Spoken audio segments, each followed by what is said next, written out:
자, 전당대회에 앞서서 이재명 대통령의 지지율부터 잠깐 좀 볼까 하는데 이 추세가 좀 안 좋아요. 지금 상황이. 이거 우리가 진짜 좀 긴장해가지고 좀 올릴 수 있는 방안을 우리라도 좀 빨리 모색을 해야 됩니다. 네. 자, 한번 좀 짚어주시겠습니까? 네, 리얼미터가 월요일 날 발표한 주간 집계인데요. 대통령 리얼미터. 국정수행 평가가 이번 주는 0.3%포인트 하락했습니다만 5주 연속 하락했기 때문에 네. 43%로 계속 최저치를 경신하고 있고요. 긍정 취임 이후 긍정평가 최저예요? 네, 그렇습니다. 네. 그 다음 페이지에 보시면은 이제 갤럽하고 MBS 조사도 지난주 발표됐죠. 각 사 모두 44%, 49%로 최저치를 지금 기록하고 있는 그런 상황인데 지금 부동산 문제가 한국 갤럽 조사에서 그 평가 이유를 물어보면 네. 부동산이 정책이 잘못돼서라는 의견이 지금 가장 높게 부동산. 지난주 조사 대비 8%포인트 오른 30%가량으로 나타나서 부동산 문제가 가장 심각한 네. 이슈고요. 그다음에 근데 이렇게 나오면은 또 각자 입맛에 따라서 이거 해석을 또 다 달리해. 부동산 정책이 이러해서 떨어진다. 정반대로 저러해서 떨어진다라고 이 또 정반대로 분석들을 합니다. 정책을 가지고 또 그렇습니다. 네. 그리고 이제 지난주에 그 이재명 대통령께서 국민의힘 중진들 골프 회동하면서 4년 중임제 또 이 개헌 논란이 좀 있었습니다. 이게 또 전당대 한 가운데 있었던 일이기 때문에 네. 평상시 같으면 여당에서 뭐 이런 야당의 공격을 방어막을 쳐주는데 지금은 전당대회를 한참 뜨겁게 하다 보니까 대통령의 이런 관련된 부정적 이슈에 대해서 방어막을 쳐주지 못하고 또 일부 민주당 지지자들 중에는 대통령한테 좀 부정적인 평가를 좀 했던 한 주간이었기 때문에 이번 주까지는 지표가 좋지 않았고요. 제가 볼 때는 이번 주 이제 월화수목금 이제 계속 조사를 하잖아요. 네네네. 그러면은 어제 이제 낙선했던 대표 후보라든지 또 당선됐던 그 친청의 뭐 최민희 최고라든지 인터뷰를 오늘 할 때 네. 굉장히 또 통합을 강조하는 네네네. 발언을 네. 많이 하셨기 때문에 네. 제가 볼 때는 지지자들도 네. 조금 이제는 통합에 방점을 두고 네. 또 김민석 대표도 수락연설에서 이제 ABC 플랜 얘기하면서 두 번째 B가 통합이었거든요. 네. 그래서 제가 볼 때 이번 주부터는 조금 대통령 지지율이나 정당 지지율이나 반등하지 않을까 생각합니다. 네, 예. 좋습니다. 자, 그러면 전당대회 결과를 좀 살펴보도록 하겠습니다. 저희 매불쇼가 좀 너무 오랫동안 쉬어가지고 네네. 요거를 잠깐 좀 정리를 할 필요가 있을 것 예. 같은데 호남에서 김민석 후보가 이제 압승을 했고요. 서울 경기에서는 이제 김민석 후보가 박빙 우세를 했는데 예. 일단 호남부터 좀 살펴볼까요? 네, 호남권 득표를 보면은 송영길 후보 9.81%, 정청래 후보 32.65%, 김민석 후보가 57.54%로 24.89%포인트 앞섰습니다. 네, 호남이 이제 중요하다는 얘기를 계속 했었는데 네. 굉장히 격차가 컸어요. 네. 네. 리얼미터 조사 결과는 거의 똑같이 나왔네요. 정말이에요? 수리 이틀. 그럼요. 정말 제가 그 거짓말하면 큰일 나요. 지난주 월요일날 방송에 제가 나와서 이 지표를 보여드렸잖아요. 호남. 그러면서 김민석 후보 당선이 조금 유리한 상황이 됐다라고 했는데 리얼미터 조사 결과 이게 첫 번째 페이지가 이제 저희가 지난주에 소개해드린 호남 결과인데 57.7% 김민석 후보가 지지를 받았는데 실제 득표를 57.5% 했어요. 이 정도면 수리 이택 수리 아닌가요? 그러네. 그 정도로 거의 맞췄다고 봐야겠네요. 네. 네. 그리고 수도권도 사실 리얼미터 조사는 한 5%포인트 앞섰는데 이제 살짝 앞서는 결과가 나왔는데 사실 이제 지난 주말을 거쳐서 대통령 지지율이 아까 소개해드렸습니다만 많이 빠졌잖아요. 그러면서 어제 발표된 민주당 전당대회에서 30% 반영된 조사는 조금 의외의 결과가 나왔거든요. 이른바 친청계 이성윤 후보가 많이 높게 나오고 그래서 한 며칠 사이에 대통령 지지도가 빠지면서 또 반명 이제 그런 표현 안 썼으면 좋겠는데 지난주까지는 아무튼 그런 표현을 쓰면서 우리가 전당을 했었기 때문에 그래서 친청계 후보들이 좀 득표가 많이 나오는 그런 결과가 나오기도 한 것 네, 같습니다. 뒤에 이야기까지는 끌어다 쓰지 마시고 이런 거 제가 제일 싫어하는 스타일이에요. 수리 택 네. 차근차근 갑니다. 차근차근 가겠습니다. 네네네. 혹시 이 결과에 덧붙일 말씀 있으시면 중간중간에 하셔도 됩니다. 네. 네. 자, 그럼 호남은 김민석 후보 압승 살펴봤고요. 방금 말씀하신 서울 경기 한번 볼까요? 서울 경기로 가보면 송영길 후보 7.05%, 정청래 후보 46.28%, 김민석 후보 46.66%로 0.38%포인트 우세했습니다. 네.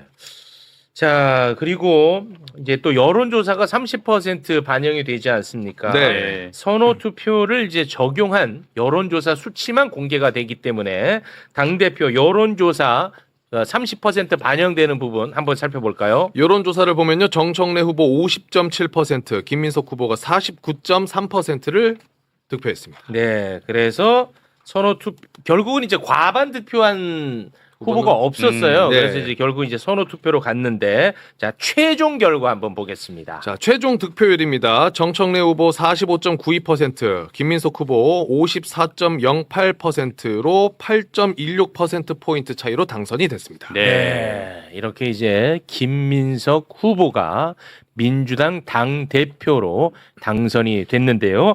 김민석 민주당 대표의 수락 연설 저희가 또 영상으로 준비했는데 이렇게 다 차근차근 준비가 돼 있는데 다 끌어다 써가지고 백수지 마음이 네. 급합니다. 자, 영상 함께 보겠습니다.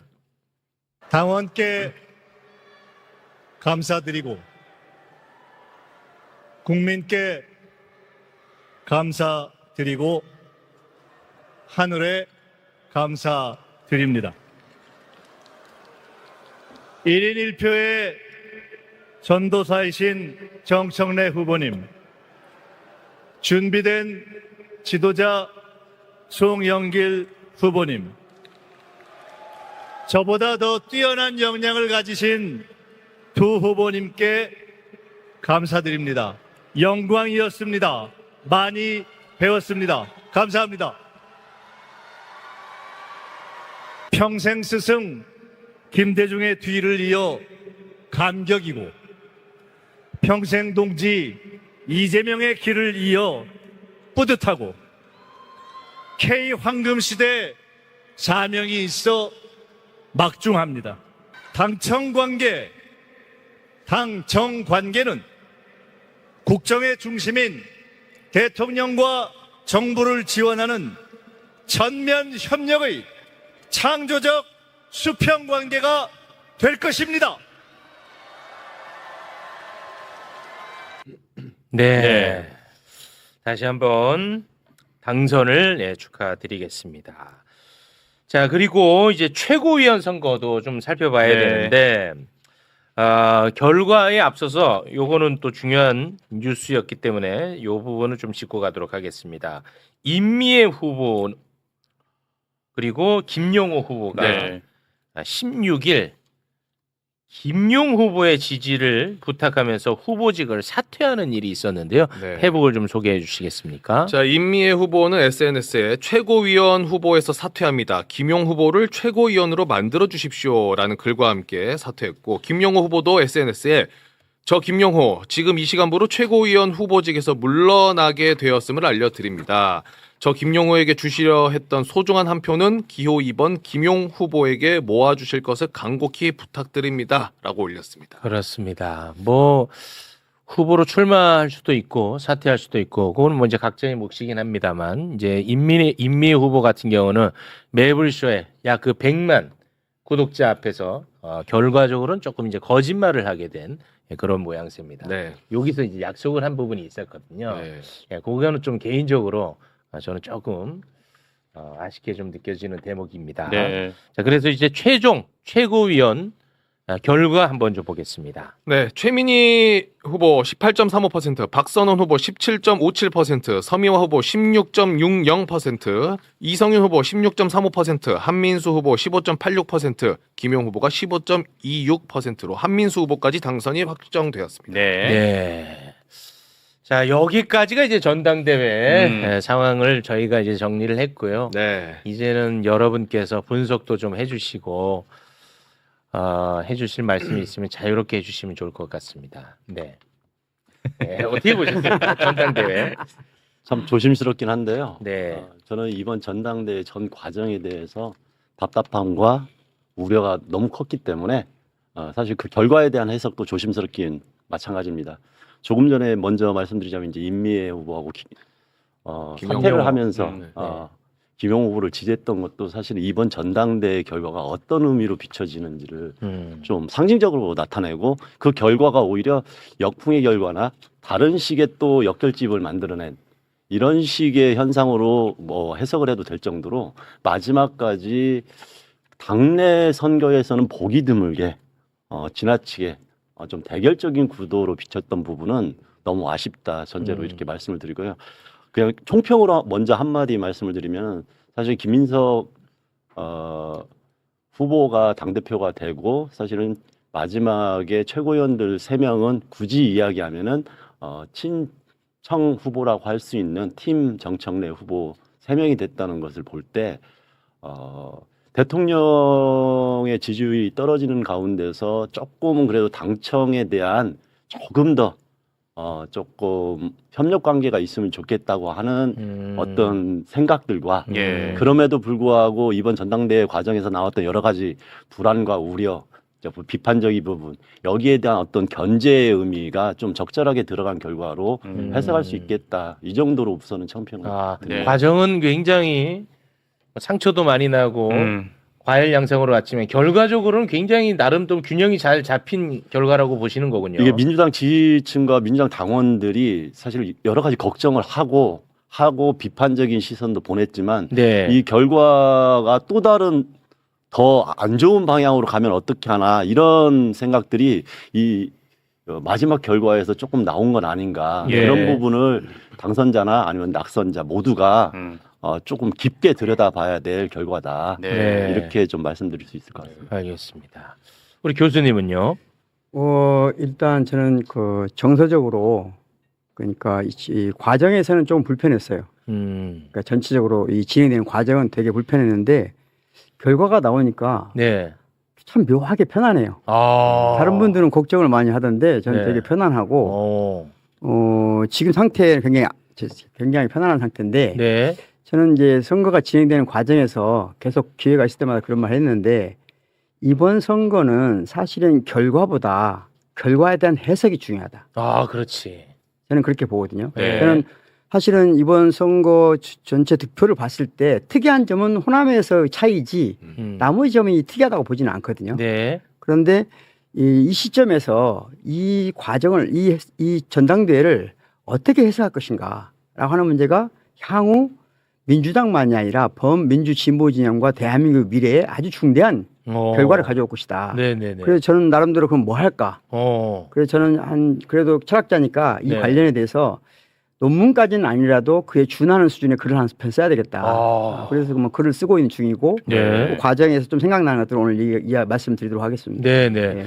그 좀 이거는 제가 이제 뭐 뒷담화를 하는 게 아니고 이따가 이제 박지원 의원님이 나오실 테니까 미리 제가 말씀을 좀 드리자면 이번 전당대회 결과의 성격 규정이 굉장히 중요하다 말씀하셨는데 박지원 의원님은 이번 전당대회 결과를 이재명 대통령의 승리로 규정을 하더라고요. 저는 가장 나쁜 평가라고 개인적으로 생각해요. 그렇게 평가를 해버리면 40%에 가까운 정청래 후보를 지지했던 사람들을 또 역시 반명으로 몰아넣는 결과가 돼버리거든요. 그러면 우리가 계속 통합 하나로 가자가 이것도 완전히 시작부터 엇나갑니다. 그렇게 규정을 해버리면. 규정을 해버리면. 예. 이따가 박지원 의원님이 나오시기 때문에 제가 말씀드리는 네, 거죠 네. 미리. 네, 이따가 뒷담화 아닙니다. 박지원 의원님 앞에서 그렇게 말씀을 드릴 기회는 없는데 네. 정말 지금 이야기한 그런 언어는 굉장히 조심스럽습니다.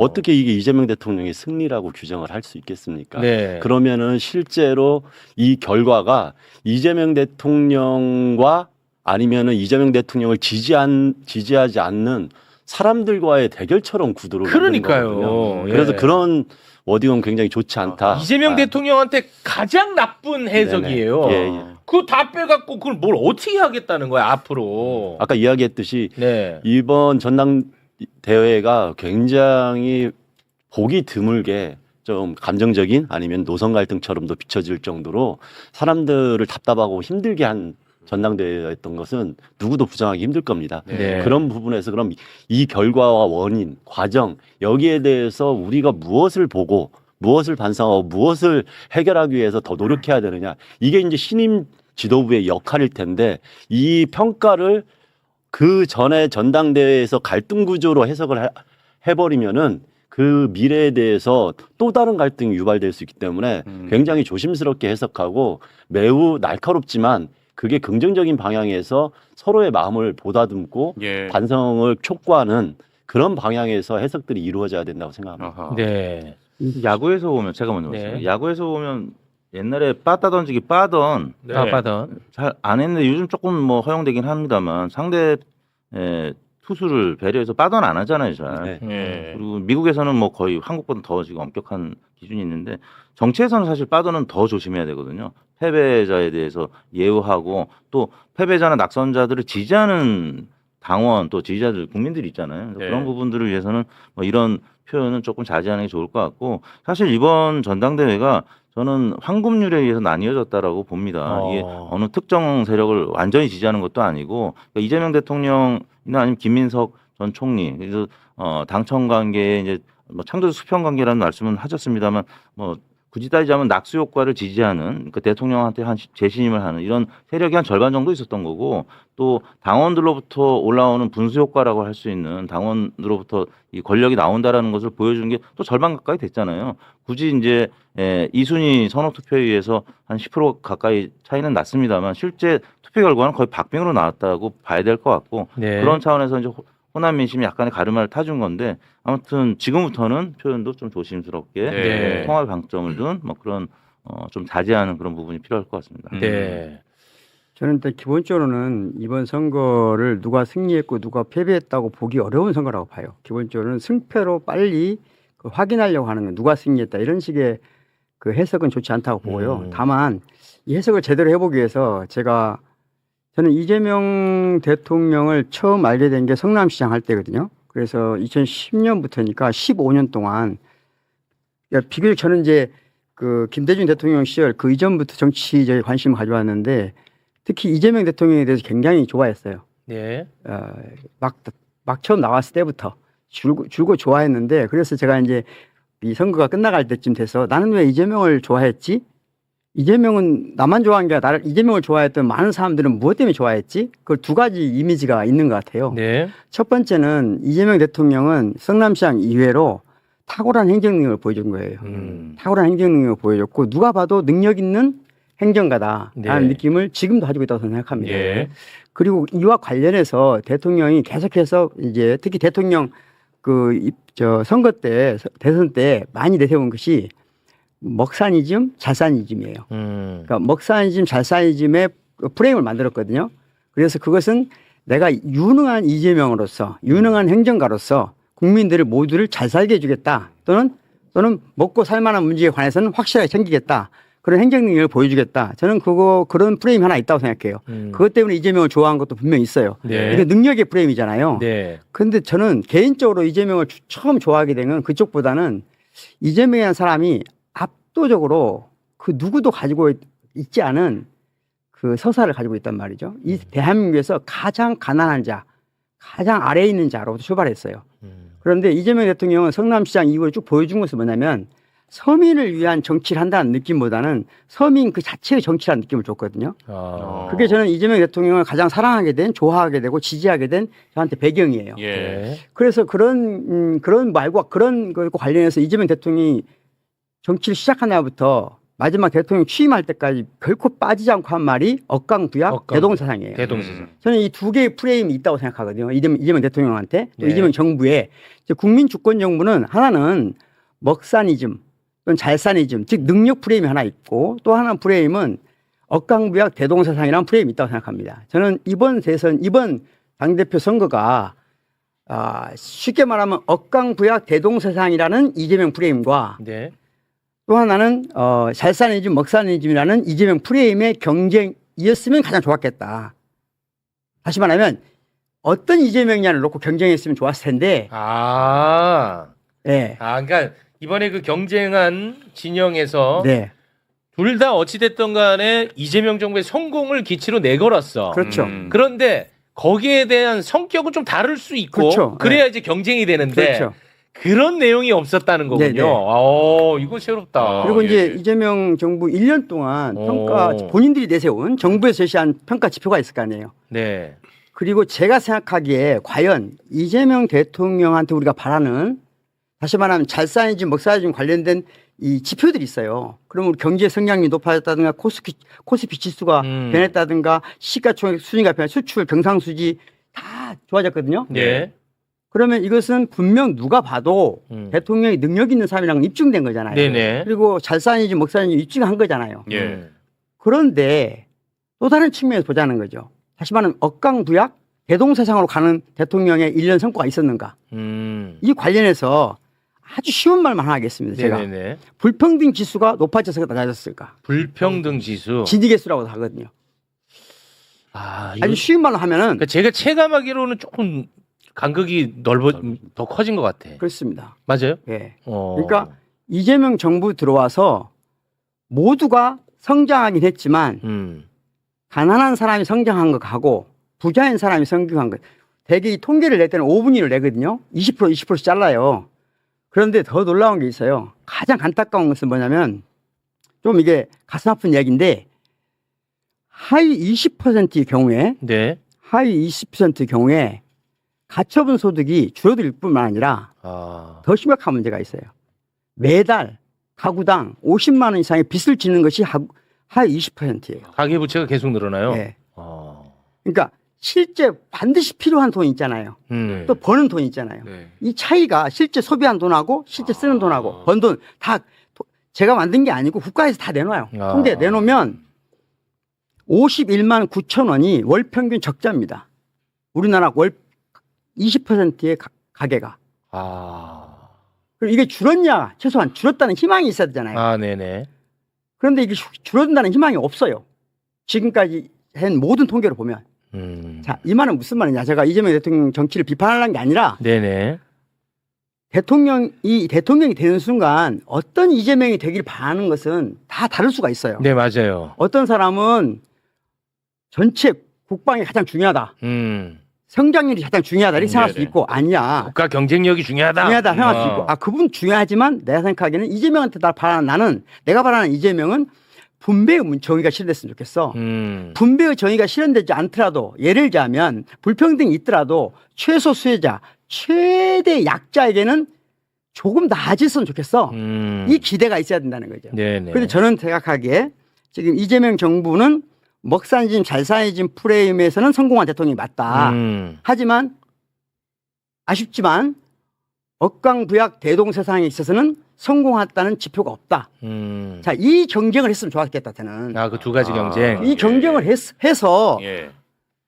그랬을 때 나는 A형 이재명, B형 이재명 할 수 있잖아요. 네, 그럴 수 있어. 이렇게 경쟁하면 얼마나 아름답습니까? A형, B형으로 하지 마. 표현이 안 좋은가? 오해 사니까 가나. 가형. 가형과 나형. 가형 이재명, 네, 나형 오해 이재명. 살 수 있어요. 그렇게 네. 해서 경쟁하고 네. 그렇게 해서 보완해야 되거든요. 그런데 지금 민주당의 당대표 선거를 하는데 근데 불평등에 관해서 단 한마디도 없는 거예요. 이게 민주당이 위험한 신호라는 거예요. 무슨 말이냐. 좋았다. 전 세계에서 지금 OECD 국가 중에 극우화되지 않은 나라는 없습니다. 왜냐하면 2008년 이후에 OECD 국가의 대부분의 진보 정당이나 민주 세력들이 금융과 타협하면서 어떻게 됐냐? 기득권 세력으로 전락했어요. 주류 기득권으로 국민들한테 비치기 시작한 거예요. 그러니까 일반 서민이 보기에는 보수냐 진보냐가 안 중요해. 다 기득권처럼 보이는 거예요. 그래서 트럼프 같은 극우 정치가 등장하기 시작한 거예요. 유럽에서도. 이 체제 자체를 이제 부정할 수밖에 그렇죠. 없는 극우. 그걸 막았던 게 이재명의 억강부약 대동세상의 프레임이에요. 그런데 대통령이 되고 나서 이 프레임이 너무나 약화되고 있다.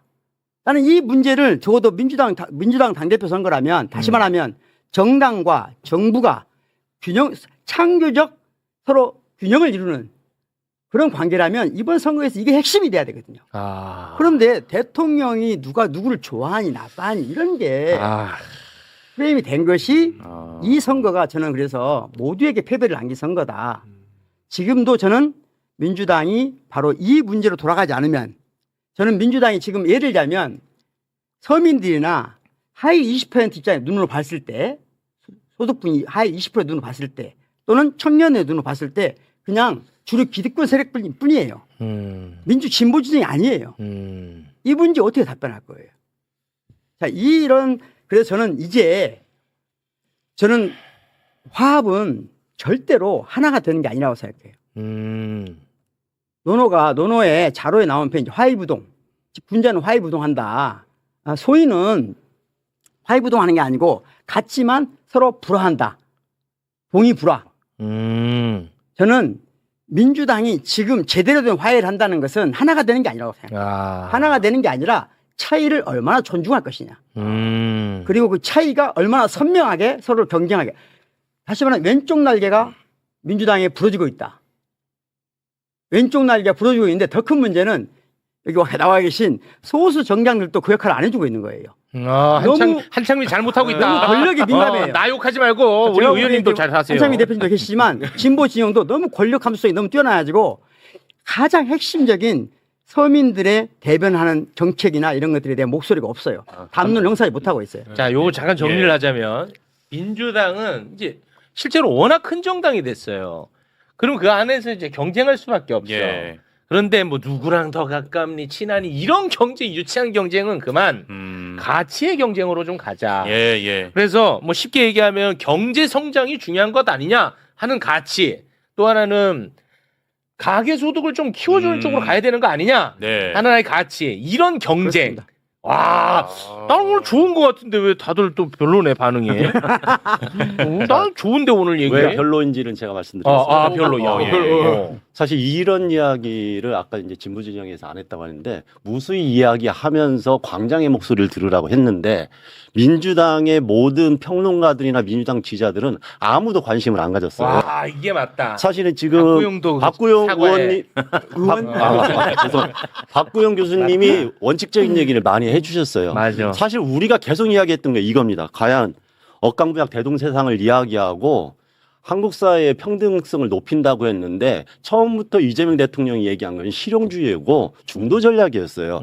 그때 모든 이재명 대통령을 좋아하는 사람들이 맞다 했지 아닙니다. 이거 같이 고민해야 됩니다. 얘기한 사람 아무도 없었던 게 지난 1년이었는데 갑자기 이번에 전당대회에서 상대를 비판하기 위해서 이걸 들고 나오는 것은 사실 좀 한 번 더 우리 민주당이 자신들을 돌아보고 민주당에 적극적으로 얘기했던 많은 지식인들과 그다음에 평론가들 모두 한 번쯤 돌아봐야 된다. 진익에서 이 이야기 나왔는데요. 일제시대 이후에 가장 불평등이 강하다고 작년에 제가 몇 번을 얘기했습니다. 아무도 귀담아 듣지 않아요. 맞아. 지금은 그런 거 이야기할 때가 아니라고 얘기하거나 아니면은 모든 정치적 권력 관계 이야기만 해온 게 1년 동안의 정치평론이었습니다.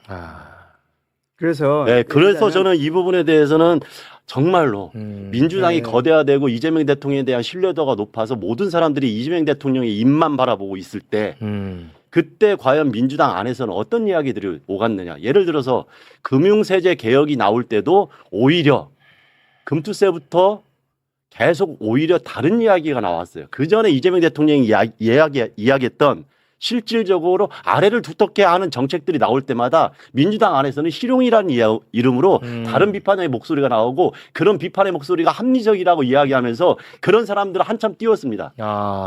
그게 1년 동안의 흐름이었다는 것을 우리 한번 명확하게 되돌아봐야 된다. 그러니까 최근에 대통령께서 억강부약과 관련된 이제 부동산 정책을 내놓았잖아요. 네. 부동산 정책 중에서 민주당이 갑자기 의원들이 반발을 한 경우가 있었어요. 맞아요. 그 내용이 대부분은 사실은 이재명 대통령 이름으로는 억강부양 정책이거든요. 네. 근데 그것에 대해서 사실은 민주당의 반기를 든 거예요. 맞아요. 저는 그게 나쁘다고 생각하지 않는다니까요. 그러니까. 그렇게 세력화해라. 그리고 그걸 명확히 발전시켜라는 거예요. 왜냐하면 그게 나쁜 게 아니거든요. 그런데 반대편도 똑같이 존중해야 되죠. 그러니까 서로 차이를 명확히 하고 차이를 존중해야 연대가 이루어지는 것이고 그게 민주당의 화합이고 민주당이 지금이 정점이 아니라 더 나은 길로 갈 수 있거든요. 근데 지금과 같은 방식으로 가면 민주당은 계속해서 약자와 서민과 청년으로부터 외면받는 주류 기득권 정당으로 퇴보할 가능성이 매우 높아요.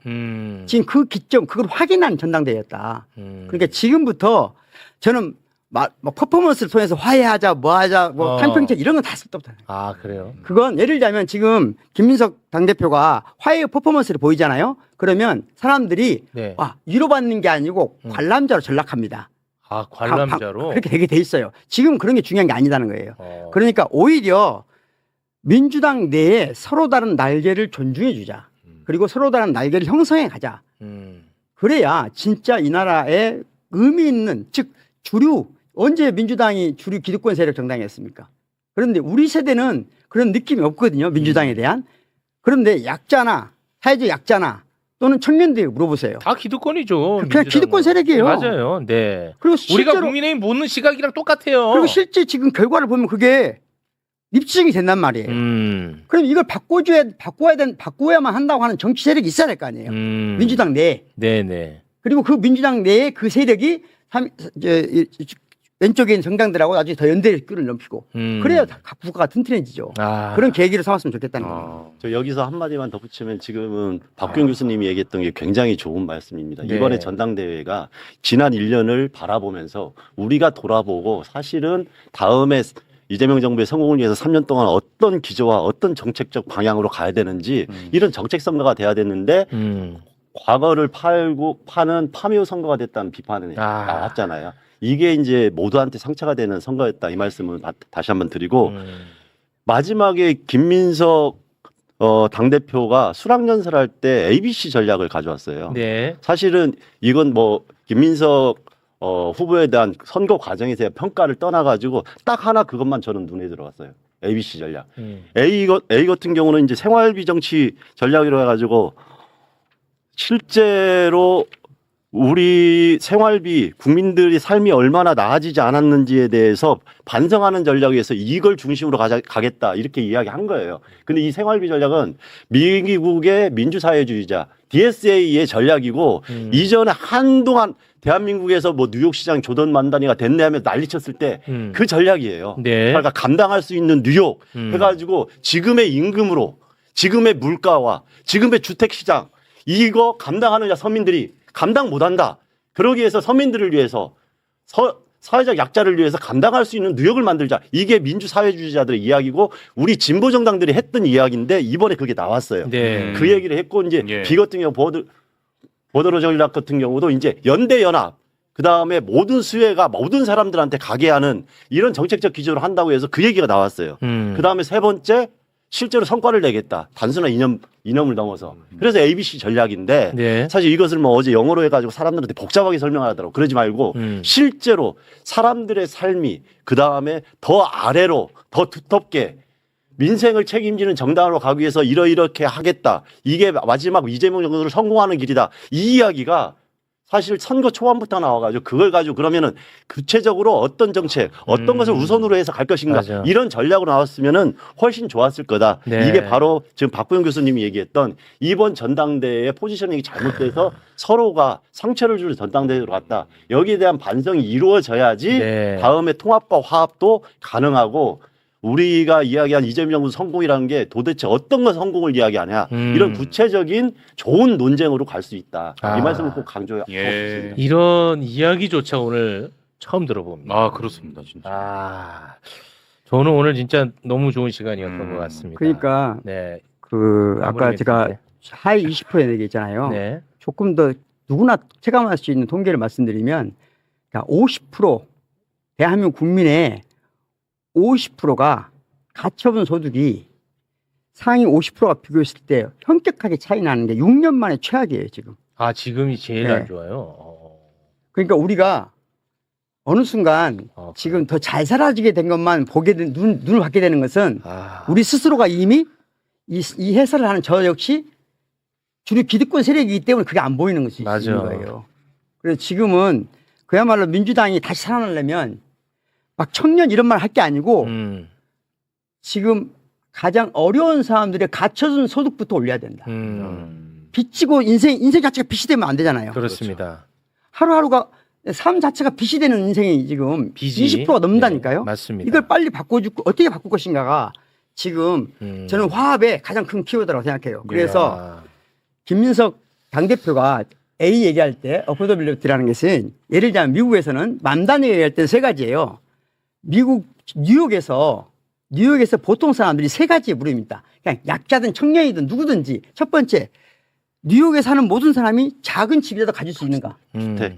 첫 번째 그거거든요. 두 번째 아플 때 병원에 갈 수 있는가? 세 번째 누구 교육 좀 배우고 싶을 때 배울 수 있는가? 진짜 기본이네. 이 세 가지거든요. 근데 미국에서는 잘 안 돼요. 예. 우리도 지금 이게 안 되는 게, 즉 빚을 안 지고는 이게 안 되는 게 대부분 50%예요. 아. 서울에 살고 있는 사람들의. 그럼 그 문제를 어떻게 할 것인가를 답변해야 되는데 네. 그 어포더빌리티라는 게 즉 뭐냐면 미국에서 만단위만 그 얘기 하는 게 아니에요.